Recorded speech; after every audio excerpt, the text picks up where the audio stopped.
Bienvenue dans un univers où l'imaginaire rencontre les couleurs chaudes de l'automne. Dans ce tuto, je vous propose de peindre un petit lutin niché parmi les citrouilles, les herbes dorées et la lumière douce de l'automne. Un moment calme pensé pour avancer pas à pas et profiter autant du geste que du résultat. Installez-vous confortablement, préparez vos couleurs et commençons ensemble cette scène poétique d'automne. Avant de commencer, un petit mot sur les couleurs et la palette. Si vous n'avez pas exactement les mêmes couleurs que moi, c'est pas du tout un souci. L'important, c'est de rester dans des tons naturels et chaleureux. Entre autres, les couleurs naturelles qui viennent de la terre, en fait, des minéraux, des teintes naturelles de terre, comme les terres de sienne naturelles, les terres de sienne brûlées, la terre d'ombre brûlée, l'ocre jaune, toutes ces couleurs-là fonctionnent parfaitement. Vous pouvez aussi utiliser, je vous le conseille, du jaune. Et vous pouvez en fait jaune et rouge. Après, c'est un dosage, donc c'est vrai que c'est plus facile si vous avez orange, jaune et rouge, parce que les couleurs sont déjà mélangées, mais vous pouvez très bien faire vos propres mélanges avec un jaune et un rouge. Il faut juste doser la quantité de jaune pour avoir des teintes plus vers l'orangé ou plus vers l'orange vraiment affirmé, orange foncé et rouge.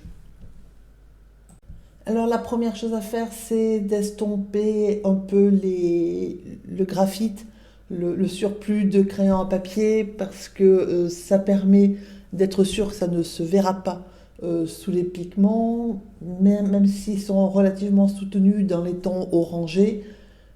Il n'empêche que ce sont des pigments transparents, donc on a toujours le risque que le crayon à papier transparaisse à un moment donné sous l'aquarelle, et c'est un peu dommage.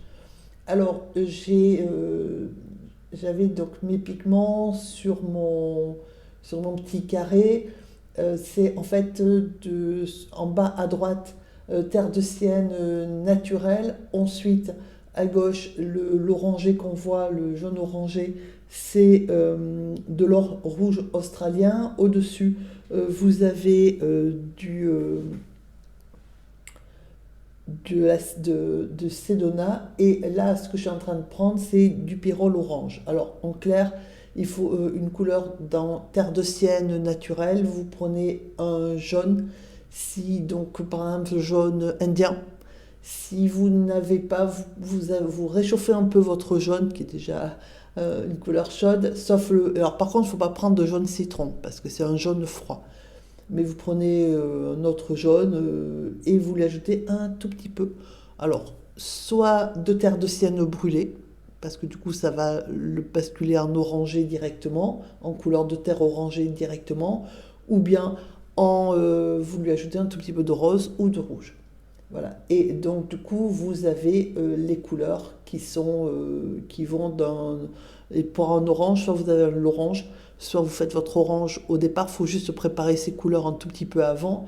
Et vous avez en fait votre gamme qui part du jaune. Si vous regardez, moi sur le bout du bonnet, il y a un tout petit peu de jaune en passant par l'orangé très clair, enfin le jaune qui se mute vers l'orange et qui finit en orange franc en fait, hein. Voilà. Alors l'idée c'est d'avoir le bas du bonnet plus foncé. Donc après moi je l'ai mis plutôt en orange assez prononcé, mais vous pouvez changer la couleur. Et par contre, de laisser vers le milieu. Alors au début, c'est vrai que je l'avais mis plutôt à droite. Et après, je l'ai mis plutôt au milieu parce que en fait, ça m'arrangeait pour le nez de le mettre plutôt, de mettre la lumière, si vous voulez, qui vient plutôt sur le milieu. Ça m'aide à faire le nez, en fait. Voilà, c'est juste. Alors qu'au départ, je l'avais mis plutôt à droite, sauf que plutôt à droite, ça pose. Enfin, si la lumière vient plutôt à droite au niveau du bonnet, elle vient plutôt à droite sur le nez aussi. Et du coup, par rapport à la configuration du lutin, c'était un peu plus casse-pied de mettre la lumière à droite sur le nez. Voilà, donc du coup, c'est vrai que j'ai commencé à droite et après je l'ai basculé au milieu. Alors ensuite, pour faire donc le rebord du bonnet, enfin le rabat du bonnet, hein, j'ai commencé à ajouter dans mon orange un petit peu de terre d'ombre brûlée. Voilà, donc après, si vous n'en avez pas, vous pouvez prendre, il y a d'autres solutions, il y a d'autres marrons qui existent sans problème. Il faut juste essayer de voir ce que ça fonctionne, comment ça fonctionne avec vos couleurs. Et vous voyez qu'il y a quand même très peu, entre guillemets, de marron, donc qui est de la terre d'ombre brûlée, parce que je l'ai mélangé tout de suite avec mon orange. Donc ça a pour effet de foncer légèrement le orange. Après, il ne faut pas y aller comme une brute, il ne faut pas mettre du marron trop saturé et trop peu dilué, parce que forcément, vous aurez quelque chose de très foncé. Mais vous voyez que j'ai mis juste un trait, donc mon papier est sec, hein, j'ai mis juste un trait de peinture qui était, on va dire, consistance à peu près lait, c'est-à-dire pas trop dilué, pas lait écrémé, hein, lait entier. Et donc, du coup, je l'ai posé et j'ai ajouté tout de suite mon orangé. Du coup, la délimitation du rabat du bonnet se prend en fait directement dans l'humide. Il n'y a pas de démarcation trop nette. Et surtout, ça me fonce juste un tout petit peu l'orangé pour ce que je veux. Alors voilà, donc comment j'éclaircis? En fait, avec le pinceau propre et essoré, je fais juste un... Alors, essoré, hein, je fais juste un retrait de couleur parce que si vous n'essorez pas votre pinceau, vous allez apporter beaucoup d'eau et ça va. Alors c'est sûr que ça va vous faire une éclaircie, un retrait de couleur, mais ça va vous pousser la peinture sur une zone du bonnet qui ne sera pas forcément super contrôlable et vous risquez l'auréole. Donc en fait, il faut vraiment le faire de façon très essorée. Alors ensuite, j'ai commencé à faire les bras, donc c'est très simple, hein, parce qu'au départ, effectivement, ça fait une espèce de coude des deux côtés. Voilà, c'est très très simple parce que l'intérêt de mon petit lutin, c'est que on ne voit pas grand-chose et du coup, ça évite d'être trop précis dans tout ce qui est anatomie et ça nous simplifie la vie pour ce genre de petite aquarelle qui est sympa, qui est très décorative, qui fait toujours plaisir parce qu'il y a beaucoup de gens qui aiment ces petites figures de lutin. Ça rappelle un peu les nains de jardin. C'est d'ailleurs l'idée, je suis partie de là. Moi, je préfère l'expression petit lutin de la forêt parce que voilà, ça cadre mieux à ma vision des choses. Mais bon, après, vous l'appelez comme vous voulez. Et donc là, je suis en train de prendre, donc mon papier est sec, hein, je suis en train de prendre de la terre de sienne naturelle. Et comme c'est une couleur qui est claire, ça peut passer largement sur tous les fruits qu'on va mettre ou tout ce qu'on va pouvoir mettre au sol parce que c'est une couleur qui est très pâle. Alors par contre, il faut pas, le papier étant sec, il faut faire attention de ne pas la mettre trop saturée parce que vous allez avoir un arrière-plan qui sera trop foncé. Et là, quand vous peignez, il faut essayer de faire quelques petits, voilà, de suggérer un peu les poils de barbe en faisant quelques petits dentelés qui suggèrent la barbe du petit nain. Voilà. Donc on va la raccrocher. Donc si vous regardez, je suis très près du bonnet, je ne le touche pas, pas trop.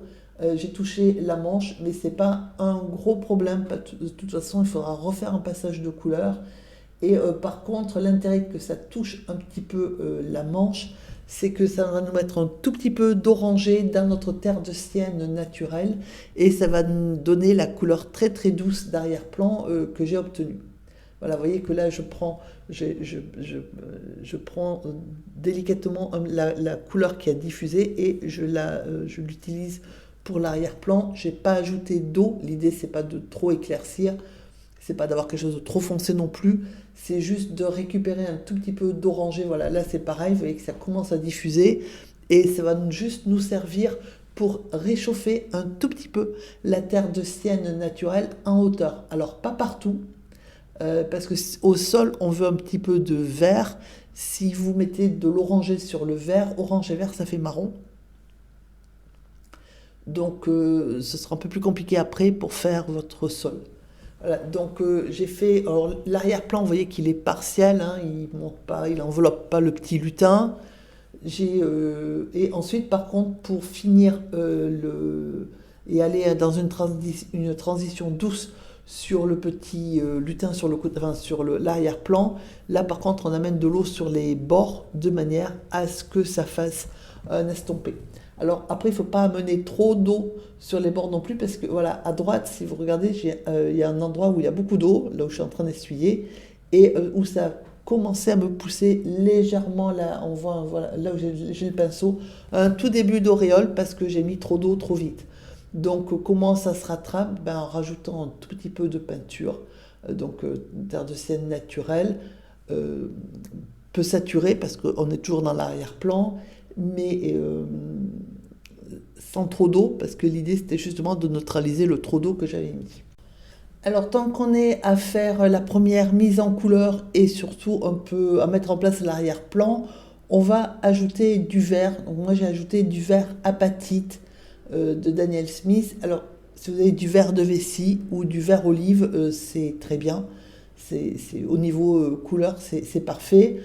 Alors pourquoi le vert apatite? C'est un vert et c'est assez, entre guillemets, enfin, c'est peu courant, voilà. Il granule, donc et en se décomposant. Si vous regardez de près l'aquarelle, il fait apparaître des petites particules évidemment de verre et de plusieurs types de verre, du foncé, du moyen et du clair, un tout petit peu de jaune dedans, enfin, ou d'ocre, et un petit peu de marron. Et voilà, je trouve qu'il a enrichi, si vous voulez, visuellement les aquarelles. Après, je veux dire, quand vous regardez, vous voyez où je vais les poser, quand ça ressemble beaucoup à du verre de vessie, par exemple. Le vert de vessie peut être assez agressif visuellement, c'est une très belle couleur, mais là, il risque d'être agressif visuellement parce que dans les tonalités, c'est pas du tout des tonalités d'automne. Donc prenez la précaution avant de le poser de lui ajouter un tout petit peu de terre de sienne brûlée ou de rose ou d'orange de manière à ce à retirer une partie de sa luminosité et à le rendre plus automnal. Voilà, parce que sinon vous allez avoir un vert très très flashy. Après, comme il est quand même posé sur de la terre de sienne naturelle, la terre de sienne naturelle tempère le vert, parce que dans la terre de sienne naturelle, il y a un tout petit peu, enfin, alors c'est un pigment naturel, mais il y a quelque chose qui s'apparente à du violet. C'est pour ça que on peut tempérer déjà des jaunes avec de la terre de sienne naturelle, et on peut tempérer le vert. Sauf que par rapport à la luminosité du vert de vessie, la terre de sienne naturelle ne suffit pas en fait. Alors ensuite, dans l'humide, j'ai pris mon pinceau numéro 1 et j'ai suggéré quelques herbes. Il ne faut pas en mettre beaucoup pour deux raisons. La première, c'est que c'est flou, donc c'est juste pour donner un petit peu de profondeur. Et la deuxième raison, c'est que même en le faisant avec un pinceau numéro 1, comme c'est humide, ça s'épaissit comme trait. Alors, ce que je suis en train de faire là, c'est un peu risqué. Voilà, donc après, vous pouvez attendre que ça soit sec, ce sera moins risqué. J'ai pris de la terre de sienne, de la terre d'ombre, pinceau numéro 4, et j'ai commencé à faire les semelles du petit lutin. Alors, je dis que c'est risqué parce qu'on est dans l'humide et que ça risque de diffuser, ça va diffuser un tout petit peu.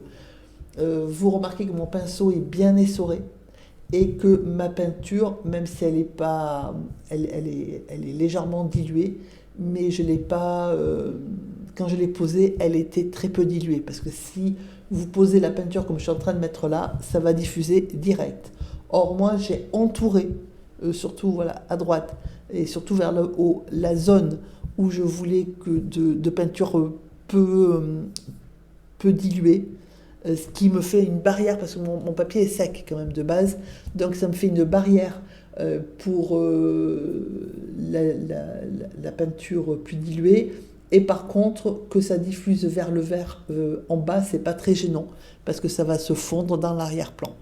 Par contre, vous voyez que la couleur que j'ai rajoutée en marron très dilué, elle est vraiment pâle, parce que si vous mettez du foncé là, ça va être compliqué après pour gérer la suite, on n'en est qu'à l'arrière-plan. Alors, après, voilà, j'ai voulu faire, parce qu'on est dans l'humide, parce qu'il me semblait que c'était quasiment sec, mes petites tiges d'arrière-plan, Vous voyez où est le problème, mon départ il est bien sec, par contre l'arrivée beaucoup moins, et c'est trop dilué, donc vous voyez la différence entre le trait de départ qui est sec et ce que ça donne quand c'est humide, donc ça va pas. Du coup, je prends un plus gros pinceau et humide et je diffuse, c'est-à-dire que je me sers de cette couleur-là, comme c'est quasiment la même couleur que l'arrière-plan, pour compléter mon arrière-plan, voire l'agrandir un tout petit peu si je juge que c'est, ou j'estime que c'est trop foncé. Et donc là, on va laisser sécher. Donc voilà ce que ça donne quand c'est sec. Et là maintenant, on va travailler essentiellement à sec. Alors, on prend pour faire le nez, moi j'ai pris Sedona, qui est une forme de terre de sienne brûlée, enfin c'est ce qui s'en approche le plus.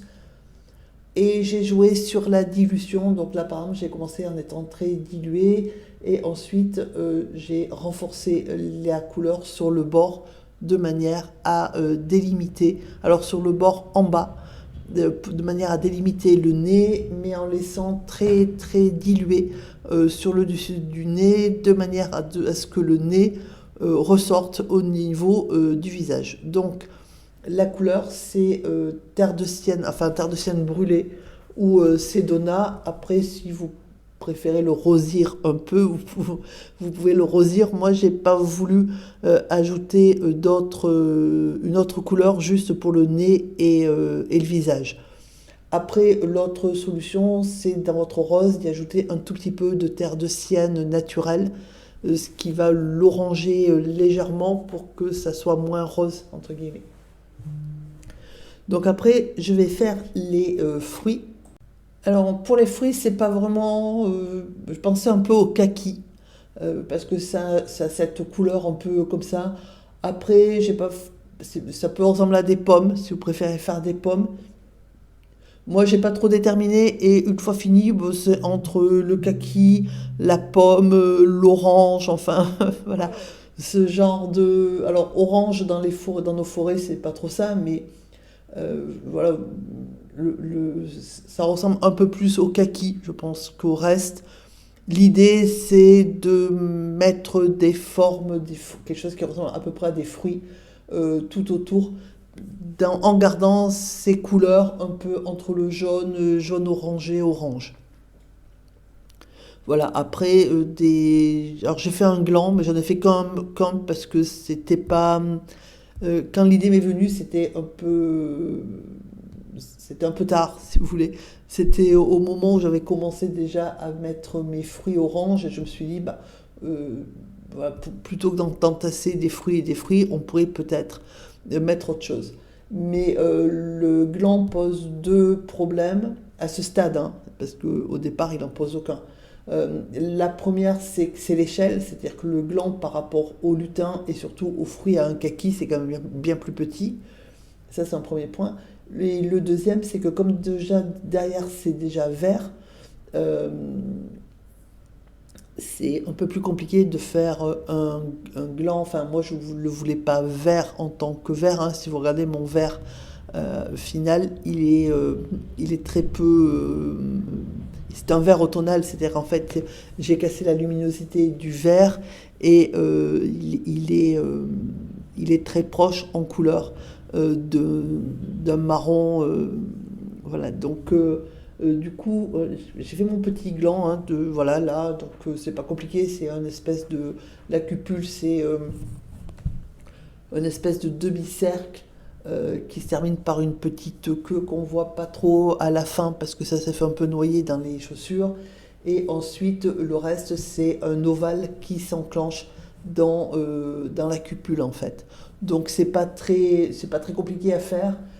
C'est juste que quand l'idée m'est venue, voilà, vous voyez que en fait, la couleur de la cupule, enfin l'intensité, la valeur de la cupule, elle devrait être comme c'est déjà posé. Le problème, c'est que j'ai l'arrière-plan qui est pas trop dans la bonne couleur pour qu'il ressorte. Il aurait fallu qu'il soit un peu plus terre de sienne naturelle, en fait. Donc c'est un peu plus compliqué, enfin pour moi là, parce que l'arrière-plan était déjà un peu foncé. Du coup, c'est vrai que j'ai rajouté un petit peu de peinture saturée. Du coup, si c'est trop saturé, on voit un truc marron, mais on voit pas bien la différence. Donc voilà, si vous voulez faire un gland, il vaut mieux le faire au début que, enfin, en tenir compte quand vous allez peindre votre arrière-plan. Plutôt qu'en cours de réalisation, il sera plus joli en fait. Voilà. Sinon, j'ai mis, alors pour les fruits, j'ai essayé de varier. Donc c'est en fait ce qu'on appelle l'or rouge australien, qui est un jaune un petit peu orangé de départ. C'est pas loin du jaune indien. C'est peut-être un peu plus orangé que le jaune indien. Le jaune indien, c'est plutôt quelque chose qui est proche du safran comme couleur. C'est un peu safrané comme couleur. Là, c'est un petit peu plus orangé. Voilà. Mais après, je veux dire, c'est une question vraiment de nuance et d'ajout. Il faut vraiment. Ce que je vous conseille, c'est vraiment de prendre votre jaune, votre orange ou votre jaune et votre rose, de faire quelques essais de mélange sur votre papier pour trouver la nuance qui vous plaît le mieux dans ce contexte-là. Alors là, j'ai fait un potiron, enfin une petite, enfin une courge en fait. Et alors pour qu'elle ressorte, à la fin, il allait un peu plus foncé que ce que j'avais prévu. Là, vous voyez qu'elle est. Alors, encore une fois, c'est une question d'appréciation. Ça dépend si vous la voulez vraiment saturée ou pas. Moi, je l'ai saturée beaucoup plus parce que là, elle est très jolie. C'est du pigment transparent. Elle prend juste ce qu'il faut de l'arrière-plan pour se teinter. Alors, pourquoi j'ai augmenté la saturation? Vous voyez que là, j'y mets de l'orange. Alors pour deux raisons. La première, c'est que je voulais qu'elle ressorte par rapport aux autres fruits et surtout, je voulais le rappel du bonnet un peu partout sur l'aquarelle, c'est-à-dire en fait sur le bas de l'aquarelle, c'est-à-dire au niveau des fruits, pour pas avoir un bonnet dans les oranges flamboyants et puis après quelque chose qui soit beaucoup plus neutre, beaucoup plus clair comme couleur. Donc en fait, si vous voulez, c'est un rappel de couleur, hein, c'est une question d'harmonie, mais ça peut très bien le faire, je veux dire, être beaucoup plus clair si vous préférez plus clair. Ça après, c'est une question de. Il faut voir ce que ça donne sur votre papier, les couleurs que vous utilisez, et puis voir aussi en fonction de ce que vous aimez, si vous voulez plus saturé ou pas. Et donc là, je suis en train d'ajouter un tout petit peu de terre d'ombre sur mes fruits, ce qui a pour effet de les rendre un peu moins lumineux. D'abord parce que ils sont posés sur l'arrière-plan, donc celui-là, il est soit marron, soit vert. Donc déjà, ça aide un peu à assombrir. Et puis, il est quand même aussi un peu à l'ombre, même s'il a un petit reflet de couleur, un petit peu de lumière, c'est plutôt une zone à l'ombre parce il a quand même l'ombre, la lumière venant d'en haut, il y a quand même la chaussure qui gêne un peu. Mais après, honnêtement, sur ce genre d'aquarelle, il faut essayer de mettre, alors c'est surtout sur le personnage, un peu de, de volume, parce que sinon ça va faire un peu sticker, donc il faut qu'il soit un peu en volume, mais pas trop non plus, parce que bien sûr c'est pas un portrait, et voilà, c'est le genre aquarelle un peu fantasy, donc on peut se permettre quelques libertés par rapport au volume. Alors ensuite j'ai utilisé donc alors c'est Sedona, hein, mon orangé. Après vous pouvez le faire la couleur que si vous préférez terre de sienne naturelle, pour faire des petites feuilles. Donc là j'ai suggéré une petite feuille de chêne. Donc la feuille de chêne c'est dentelé mais c'est rond en fait, hein. Généralement vous avez la dentelure donc debout qui est le bout de la feuille qui est arrondi et sur les deux côtés, vous avez des dentelures, mais qui sont rondes en fait, qui sont un peu comme des vagues. Donc voilà, j'ai refait à peu près la même chose. Là, c'est pareil, un tout petit peu plus grand. Donc je donne la silhouette générale au pinceau numéro 4 et j'affine après avec c'est du 4 aussi, mais pointu. Vous pouvez aussi les dessiner avec soit au crayon papier avant, soit ce que je vous conseille pas trop parce que c'est plus spontané, c'est moins, si vous voulez, c'est moins affiné et précis que si on le dessine au crayon, évidemment, mais c'est beaucoup plus spontané comme geste. Mais vous pouvez prendre aussi un pinceau plus fin si vous préférez plus fin. Donc l'idée, c'est pas de dessiner la feuille de chêne ou quel que soit l'arbre euh, précise, c'est de suggérer des feuilles mortes, en fait, hein, des feuilles d'automne qui sont tombées. Si vous regardez au sol, au niveau des feuilles, vous verrez qu'elles ne sont pas toutes parfaitement dessinées, même si quand elles étaient sur l'arbre, elles avaient une forme correcte. Bah, parce qu'une feuille qui est tombée par terre, elle peut être déchirée, elle peut avoir été brisée, elle peut être pliée, elle peut être grignotée, etc. Donc on ne cherche pas le parfait. Alors, maintenant que c'est sec, on peut faire des décos végétales tout autour du petit lutin. Donc là, je l'ai fait un peu plus épais au niveau de tige, hein, que ce que j'avais prévu. J'ai commencé en terre de sienne, enfin, naturelle, avec un tout petit peu d'or australien. Donc c'est du jaune terre de sienne naturel, auquel je mélange un petit peu d'orange ou de terre de sienne brûlée.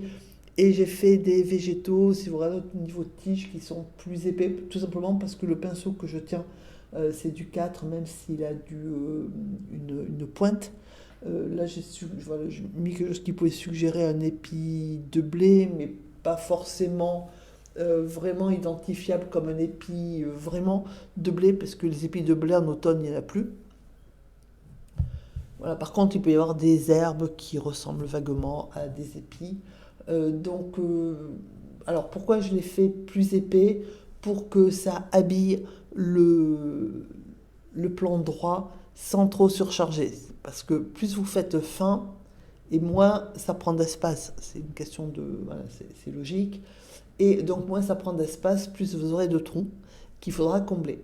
Donc, par exemple, entre ce motif-là, qui est relativement, entre guillemets, épais hein, par rapport à ce que j'avais commencé à faire, et les petites fleurs qui vont faire la jonction entre les fruits qui sont, eux, assez gros par rapport aux végétaux, je vais mettre des fleurs qui, elles, sont très fines. C'est-à-dire que, voilà, là, vous voyez que mon trait est fin. Donc tout à l'heure, donc il est plutôt en vert, hein, mon trait. Donc c'est pas, si vous voulez, c'est pas un problème de pinceau, c'est un problème de volonté. Il y a des endroits où je fais un trait plus fin. C'est-à-dire qu'en fait, je fais entre guillemets gros mes fruits par rapport fin ou petit là dans ce que je suis en train de faire et après je passe au moyen de manière à ce qu'il n'y ait pas que des végétaux fins ou que des gros ou que des moyens. Alors là ce que j'ai fait c'est que j'ai fait un trait fin, ensuite j'ai mis un tout petit peu de vert au-dessus de la tige et j'ai raccordé tout de suite, hein, j'ai connecté tout de suite avec, c'est la terre de sienne brûlée, enfin c'est Sedona, très peu diluée, que j'ai ajouté en forme un peu évasée, de manière à suggérer des petites fleurs. Donc c'est pareil avec le vert, hein, c'est une forme évasée qui suggère la partie de la fleur, enfin de la plante, qui connecte la tige à la fleur, mais de façon très très simple. Et surtout, je vous conseille de mettre vos fleurs relativement peu diluées, de manière à ce que la couleur ne se fasse pas manger par le vert. Parce que si vous le mettez relativement dilué, comme ça se connecte dans du vert qu'on vient de poser, le vert va monter vers votre fleur. Donc par contre, c'est bien que ça soit connecté, ça fait plus joli, plus naturel, parce que les couleurs fusionnent quand même un tout petit peu ensemble, ça fait tout joli, et vous voyez que ça vous fait un plan droit qui est équilibré, parce qu'en bas, on a des fruits qui sont des masses, en fait, hein, bon, même si c'est des petites, mais des masses pleines, qui prolongent bien le nain, la chaussure, etc. Au-dessus, on a quelque chose de très fin, de très aérien, ce sont les petites fleurs, les petites tiges et puis quelques brins d'herbe qu'on ajoute. Et ensuite, on repasse à quelque chose d'un peu plus consistant, entre guillemets, de manière à finir d'habiller le coin droit. Voilà. Et ensuite, j'ajoute un petit peu de vert, hein, de verdure. Alors, vous pouvez les ajouter avec le plat du pinceau. Vous voyez la différence entre euh, quand c'est saturé ou un peu moins saturé, bah, le vert est plus ou moins prenant. Et par contre, avant que ça sèche, sur les petites marques que vous avez déposées au bas avec le plat du pinceau, vous tirez enfin vous rajoutez la peinture et vous tirez quelques herbes qui du coup sont connectées au sol puisque vous venez de mettre un aplat de couleur, même s'il est léger, en humide. Ça évite d'avoir des brins d'herbe qui lévitent en fait sur vos arbres, sur vos herbes. Alors on va faire pareil de l'autre côté, sauf que de l'autre côté je vais mettre un peu plus consistant comme motif, c'est-à-dire en fait plutôt dans le moyen, mais pas trop parce qu'on a quand même le potiron qui tient sa place. Donc j'ai commencé par une tige relativement fine. Dans les orangés, parce qu'on est vraiment dans cette couleur-là. Et par contre, j'ai fait des feuilles un peu plus conséquentes, donc c'est juste des marques avec le pinceau, tout simplement, de manière à bien occuper, à bien gérer l'espace, puisqu'on a un espace qui est un peu plus réduit à gauche qu'à droite, puisque le potiron monte plus haut.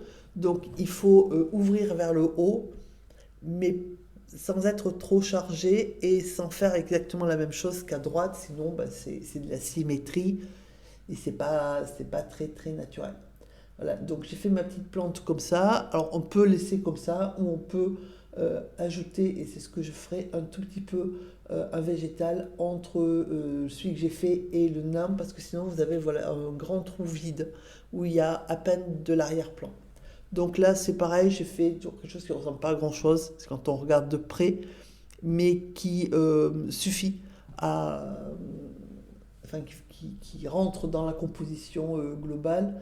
Alors au début, je ne savais pas trop ce que j'allais faire. Finalement, j'ai opté en terre de sienne naturelle pour une feuille qui est en train de tomber. Donc à l'origine, c'est une feuille qui ressemble un peu soit à l'érable, soit à un platane ou un mûrier platane, enfin ce genre de feuille là. Alors, ce qui est important, c'est pas tant la forme de la feuille, c'est-à-dire qu'on a tendance à vouloir se focaliser sur la forme de la feuille. Ce qui est important là, c'est le mouvement, parce que en fait, sinon c'est assez statique. Comme aquarelle, le mouvement va venir un peu des herbes et surtout des feuilles. Donc le mouvement et ensuite la couleur, c'est-à-dire qu'il faut qu'elle soit en harmonie évidemment avec l'ensemble, mais qu'elle soit légèrement plus claire, plus comme au niveau par rapport au bonnet. C'est-à-dire que le bonnet, là pour l'instant, il est encore, enfin il est plus foncé, hein, il est orange plus foncé, et je vais passer je vais faire un autre passage de couleur dessus, donc il sera beaucoup plus vif que ça. Donc ce qui est important, c'est que sur les côtés du bonnet, les feuilles soient plutôt dans les couleurs, alors soit ocre, c'est-à-dire terre de sienne naturelle ou ocre directement, soit un peu plus terre de sienne brûlée ou sédona, mais un tout petit peu plus loin que le lutin et plutôt à droite au niveau du mouvement, de manière à ce que ça fasse un mouvement. On ait vraiment l'impression qu'il est assis dans la forêt, même si on n'a pas fait d'arrière-plan, et que, comme on est en automne, les feuilles tombent. Mais par contre, c'est important de ne pas mettre de feuilles sous les deux couleurs soutenues, trop près du lutin. Donc après, ben, j'ai continué. Alors j'ai fait des feuilles aussi un peu plus simples hein, à faire, voilà, qui tombent. Donc ce qui est important aussi, c'est que vos feuilles essayent de varier. Alors quand je dis varier la couleur, vous voyez qu'en fait, moi je reste quand même globalement dans la même famille de couleurs. Mais si vous prenez un petit peu plus de terre de sienne naturelle, ou un petit peu moins, ou un petit peu de terre de sienne naturelle avec un tout petit peu d'orangé ou un tout petit peu de marron, ça vous varie, en fait, ça vous change la nuance et ça suffit pour donner un intérêt visuel à vos feuilles. Le dernier élément, donc là j'ai même fait une petite plante un petit peu verte. Voilà, j'ai pas voulu faire de feuilles de potiron parce que les feuilles de courge c'est quand même assez imposant. Et donc même en les réduisant, ça faisait quand même beaucoup par rapport à cette aquarelle-là. Et donc pour finir sur les feuilles, il faut penser mouvement. Et donc quand vous regardez et qu'il y a du vent et que les feuilles tombent, elles ne tombent pas toutes exactement pareilles. Donc il faut penser quand vous faites vos feuilles à varier légèrement la position, c'est-à-dire la marque du pinceau. Alors j'ai repris donc mon pinceau, j'ajoute quelques petites herbes, donc plutôt dans le vert. Voilà, donc ça habille un petit peu le premier plan. J'ai pas encore totalement fini. Je vais d'abord finir entre guillemets, mes fruits. Donc là, j'ai fait juste la petite queue du fruit. Là, c'est pareil. Donc après, ça dépend beaucoup si vous avez une idée précise du fruit que vous allez faire. Parce que moi, j'avais bien pensé à des marrons ou à des châtaignes, mais c'est un peu plus compliqué à faire. Et puis, il faut faire les bogues avec les piquants. Donc, c'était pas trop. Et c'est marron surtout. Donc, c'était un peu compliqué. Les glands, pardon, c'est une option, mais c'est pareil. Le gland, c'est entre le vert, jaune et marron. Donc, dans les couleurs orangées, pour que ça ressorte. Alors, bien sûr, il y a les oranges, mais ça pousse pas trop dans les forêts où il y a des lutins. Et puis ensuite, vous avez, voilà, il y a tout ce qui est kaki, etc. Donc, potiron, potimarron, etc. Donc après, à vous de voir si vous avez une idée plus précise au niveau des fruits. Moi, je laisse l'interprétation à la personne qui regarde l'aquarelle de déterminer ce que c'est. Alors par contre, donc j'ai repris mes couleurs et je suis en train de faire un deuxième passage de couleurs au niveau des manches en faisant attention à bien marquer à certains endroits la fin de la barbe, hein. Donc il faut peindre, on peut pas, enfin je vous déconseille de peindre de façon. Après vous pouvez très bien considérer qu'il a une barbe bien taillée, bien lissée, bien peignée, du coup il n'y a rien qui dépasse. Ça peut être ça aussi, mais sinon, il faut faire comme ça. J'ai donné aussi un petit coup de marron supplémentaire, alors comme il était un peu clair, hein, enfin mon marron, j'ai ajouté un tout petit peu de violet dedans, ou de bleu, je pensais plutôt du violet. Donc là, c'est pareil, c'est selon le marron que vous utilisez, vous pouvez, que ce soit de la terre d'ombre brûlée ou un autre marron, piémonti, tout ce que vous voulez. Pour le foncé, on peut y ajouter soit un petit peu de bleu, soit un tout petit peu de violet, de manière à avoir une couleur un peu plus soutenue. Donc voilà, donc là, en fait, c'est le pantalon et les bottes, enfin les chaussures. C'est assez indéfini parce que de toute façon, la manière dont il est assis, c'est pas évident à voir. Faites l'expérience, hein, asseyez-vous et regardez-vous dans un miroir ou faites asseoir quelqu'un de votre entourage et vous le regardez sur le même plan. S'il a les jambes donc assis comme ça, hein, les jambes devant, non pliées, on voit très peu le pantalon. Alors bien sûr, lui, c'est un lutin, donc il a des petites jambes. Voilà, donc du coup, au niveau longueur des jambes, le problème est réglé. Mais on voit le dessous de la semelle de la chaussure, on voit guère plus en fait. Voilà. Et donc si vous ajoutez à cela la barbe, bah, du coup, on voit pas grand-chose. Donc ça nous arrange. Par contre, il faut que ça soit assez foncé pour que ça contraste entre les fruits, un peu la semelle des chaussures et la barbe, parce que la barbe, elle va rester globalement très claire. Parce que ce genre de petit lutin, c'est vrai qu'on le fait souvent avec la barbe blanche, hein. C'est bon, pourquoi ça, je sais pas trop. Parce que les petits lutins, ils doivent bien être jeunes à un moment donné, mais voilà, on les représente plutôt comme ça. Alors, j'ai rincé le pinceau et je vais faire pareil. Donc là, je prends de la peinture qui est très peu diluée. C'est essentiellement du pyrrole orange que je prends, mais qui est très très peu dilué. Du coup, forcément, il est très soutenu. D'autant que dessous, c'est quasiment lui aussi. Et donc, je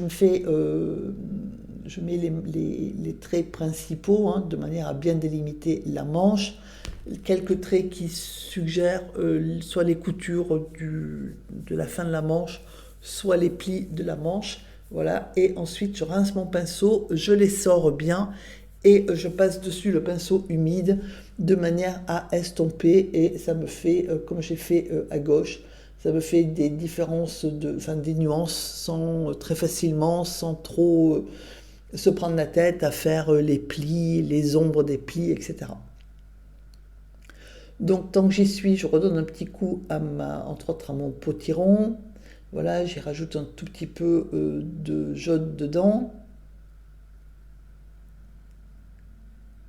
Donc voilà, le mien, il est très saturé. Après, c'est une question, encore une fois, hein, comme je vous ai dit tout à l'heure, c'est une question de choix. Moi, je l'ai fait très saturé de manière à ce que ça réponde un peu au bonnet. Et là, je suis en train de me poser la question de savoir ce que je fais parce que j'ai un trou au milieu.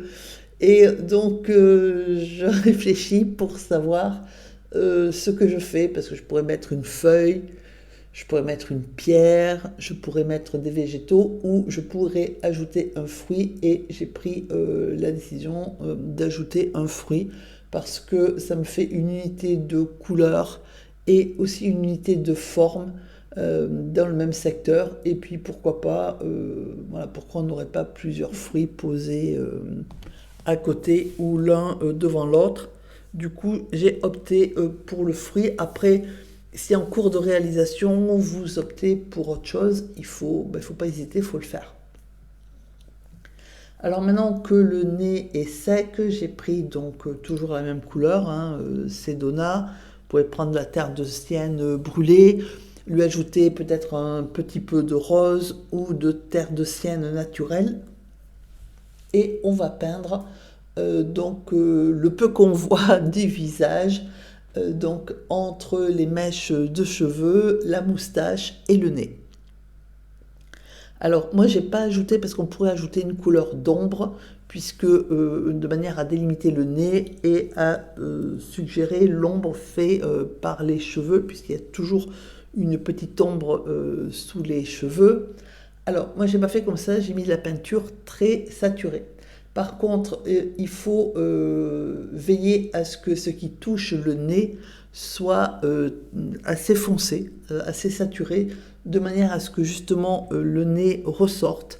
Mais j'ai pas mis de couleur d'ombre, j'aurais pu mettre du gris ou du marron ou une autre couleur pour faire l'ombre. Je ne l'ai pas fait parce que je n'ai pas vu quelque part l'intérêt. Je trouvais que voilà, quand on le voit, on comprend bien que c'est le reste du visage qui est masqué par les cheveux, la moustache et le bonnet, et que c'est légèrement un peu ombré parce que il a quand même beaucoup de choses qui lui cachent le visage. Mais je n'ai pas ajouté ni de marron ni rien.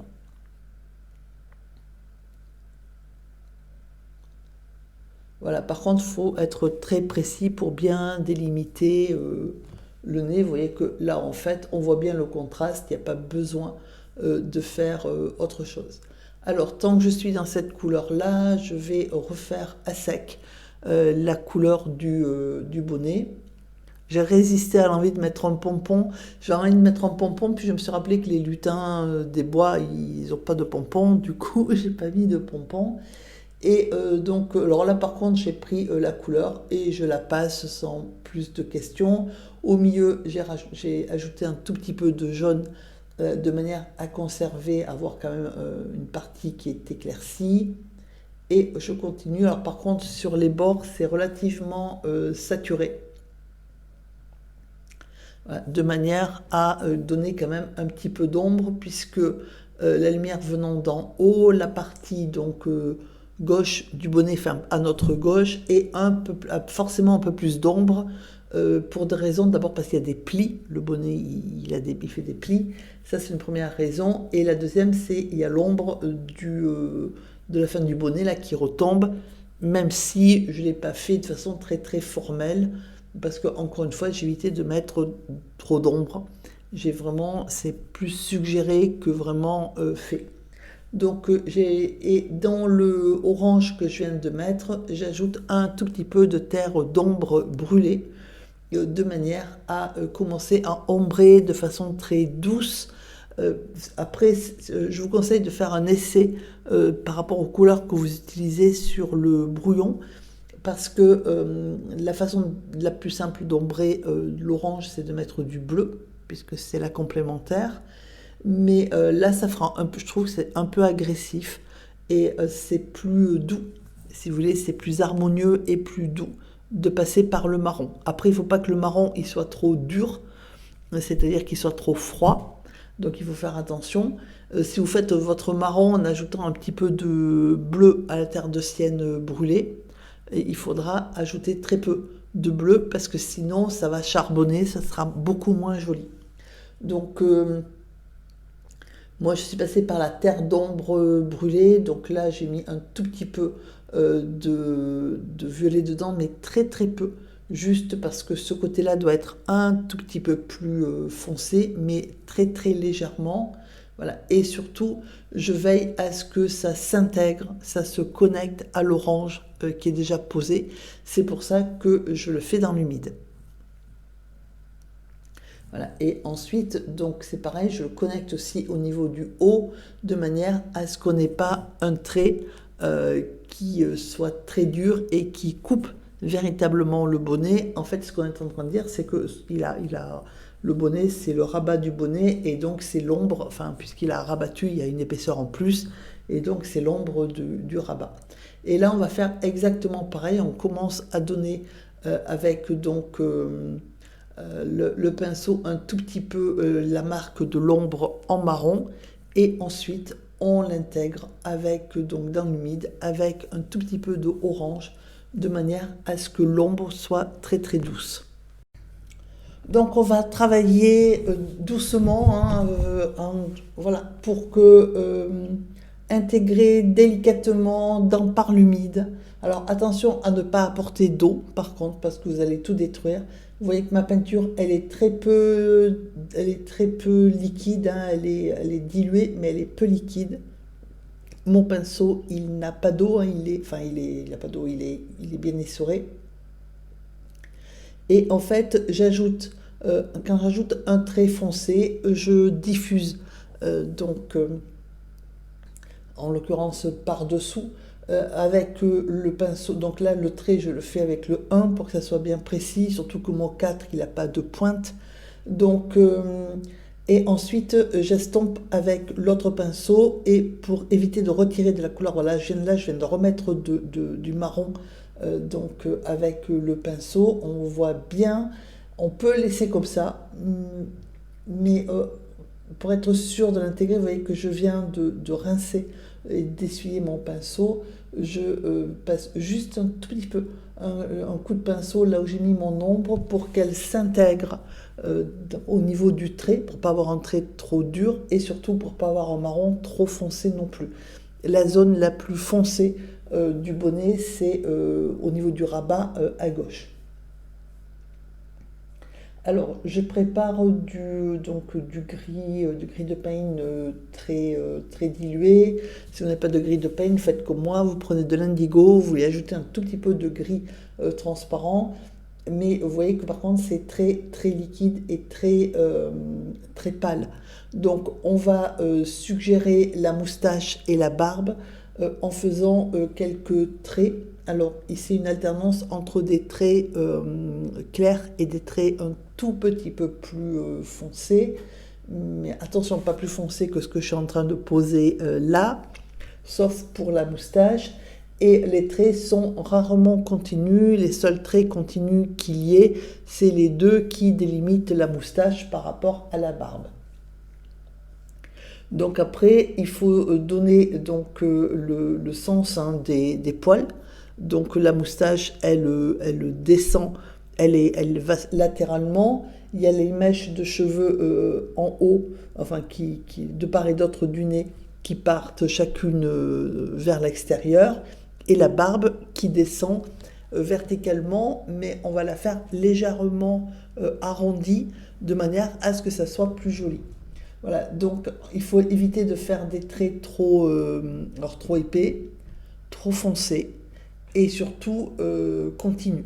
Donc voilà, après, mis à part, hein, je vous dis, les deux, vraiment les deux traits de la moustache, les autres, y compris les mèches de cheveux, se confondent, enfin les cheveux et la moustache se confondent à peu près parce que finalement, les mèches de cheveux rejoignent le même sens que la moustache. Donc de la même façon, sur le côté, c'est pareil.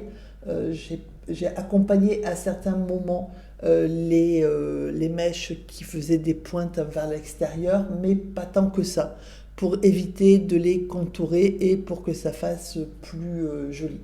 Voilà, et là ce que j'étais en train de vous dire, pour que ça fasse joli, je le prends, je fais en fait un arrondi de part et d'autre, de manière à accompagner, si vous voulez, la forme vers le bout de la barbe qui est un petit peu plus pointu. Voilà, donc c'est pas très compliqué à faire. Il faut surtout veiller à mettre très peu de peinture et une peinture qui est très claire en fait, hein. Ça doit vraiment être clair puisque c'est juste en fait les ombres des poils blancs, enfin ou des cheveux blancs. Enfin, en l'occurrence, la barbe et la moustache, c'est des poils. Et donc c'est juste ça en fait, hein. Voilà, donc les seuls que j'ai renforcés, et encore c'était pas forcément super nécessaire, mais les seuls que j'ai renforcés, c'est la moustache. Alors par contre, j'ai pas foncé la couleur, j'ai juste refait un passage. En fait, ça suffit à foncer vu que c'est. Et ensuite, voilà, et au-dessous le nez, j'ai mis un petit peu plus de peinture aussi grise, de manière à faire légèrement l'ombre du nez, mais très très peu. J'ai repris mon pinceau, enfin mon verre, et je vais ajouter quelques petits détails de ci, de là, pas énormément. Alors voilà, j'avais commencé à essayer de faire une feuille de kaki. Alors, et je la voulais plutôt dans les tons marrons. Et puis je me suis aperçue que ça se distingue pas bien. Voilà, bon, j'en ai fait un tout petit peu et puis je l'ai surtout défait parce que j'ai trouvé que le contraste était relativement faible. Donc après, à vous de voir si j'ai fait un mix en fait après avec du marron, avec un tout petit peu de vert, de manière à ce que ça se voit un petit peu plus. Parce que dans ce contexte-là, et je dis bien dans ce contexte-là, le contraste avec ces espèces de petites feuilles-là est un peu faible.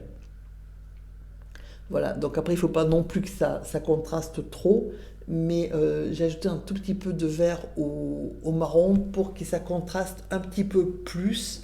Et là, en fait, au niveau des fruits, j'ai fait quelques petits points avec le pinceau un peu plus foncé. Voilà. Ça apporte pas non plus, c'est pas non plus d'un intérêt fabuleux, mais ça donne un petit côté peut-être un peu plus fini aux fruits. Bon, après, voilà, si ça vous plaît pas, il faut pas le faire. De la même façon, au niveau du potiron, j'ai suggéré aussi les sillons, mais de façon simple parce que l'objectif c'est pas non plus de faire un potiron botanique, c'est juste positionner un environnement qui suggère l'automne et qui est en cohérence par les formes et les couleurs avec la saison.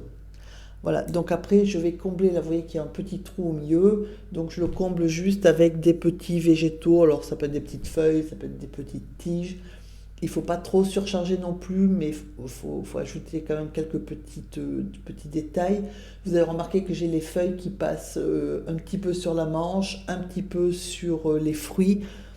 C'est normal quand vous êtes à l'extérieur et que vous êtes assis. Alors dans l'herbe, c'est vrai que c'est plus trop la saison, mais il y a forcément des herbes ou quand vous posez un sac par exemple par terre, vous voyez bien qu'il y a toujours quelques brins d'herbe qui sont dessus en fait.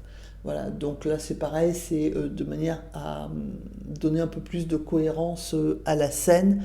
Par contre, j'ai pas trop fait les ombres hein, au sol, elles n'y sont pas et c'est volontaire, de manière à garder ce côté très frais, très fantaisie. enfin fantasy au sens anglais du terme. C'est vraiment très joyeux, un peu naïf. C'est pour ça qu'il n'y a pas d'ombre portée. Donc l'ombre portée, c'est l'ombre des objets ou des fruits ou du personnage au sol. Je ne l'ai pas fait pour pas alourdir déjà et pour pas foncer le premier plan. Donc après, je protège avec la main. Si c'est bien sec, vous pouvez protéger avec un papier. Et j'ai mis quelques projections autour. En orange ocre, de manière à finir. Et j'ai rajouté quelques petits coups de pinceau qui suggèrent que les feuilles sont en train de tomber. Voilà, de manière à ce qu'on n'ait pas une partie de l'aquarelle très peinte et le haut à partir du bonnet où il n'y a plus rien. Voilà, donc c'est une façon de finir l'aquarelle très simplement. Après, selon l'usage auquel vous le destinez, vous pouvez ajouter un prénom au-dessus, puisque donc faut d'abord prévoir le prénom, puis mettre vos feuilles ou un texte ou ce que vous voulez, ou le laisser comme ça. Si vous préférez juste l'encadrer ou l'offrir comme ça, ou le garder dans un carnet. Voilà, donc l'aquarelle, elle est quasi terminée, hein, il manque vraiment très peu de choses. La seule chose que j'ai faite, c'est que j'ai pris donc un peu de blanc dans le tube, hein, toujours, et j'affine juste les poils un petit peu plus pointus, puisque bon, quand je les ai fait, quand j'ai peint les manches, etc., j'avais le pinceau qui était peu pointu, hein, j'ai le pinceau numéro 4. Et le mien est peu pointu, du coup j'affine, voilà, je prolonge juste la pointe des poils de manière à... Moi j'aime bien les petits lutins avec un peu... alors je ne dis pas le côté batailleux d'une barbe qui part dans tous les sens, mais voilà, pourquoi est-ce qu'il serait super bien lissé, super bien laqué, etc. Non. Donc voilà, moi j'ai ajouté un petit peu quelques petits poils blancs de ci par là, histoire que ça soit un peu moins papier glacé comme style. Voilà, j'ai ajouté aussi un tout petit peu de cheveux qui dépassaient au centre du bonnet, mais c'est vraiment des petits détails. C'est juste, voilà, c'est pas indispensable, mais moi ça me faisait plaisir de le faire. Donc voilà, cette aquarelle est terminée. J'espère que vous avez apprécié parce que ça fait travailler beaucoup de choses, ces petites scènes, l'air de rien. Techniquement, ça demande quand même du travail, une certaine maîtrise de l'humide et aussi un sens du détail et une application. Et aussi, on a travaillé l'harmonie des couleurs, ce qui est pas si évident que ça à faire. Voilà, cette aquarelle est à présent terminée. J'espère que ce petit lutin va illuminer votre journée quand vous allez le peindre et aussi quand vous l'aurez peint. Je vous souhaite une excellente journée et je vous dis à très bientôt.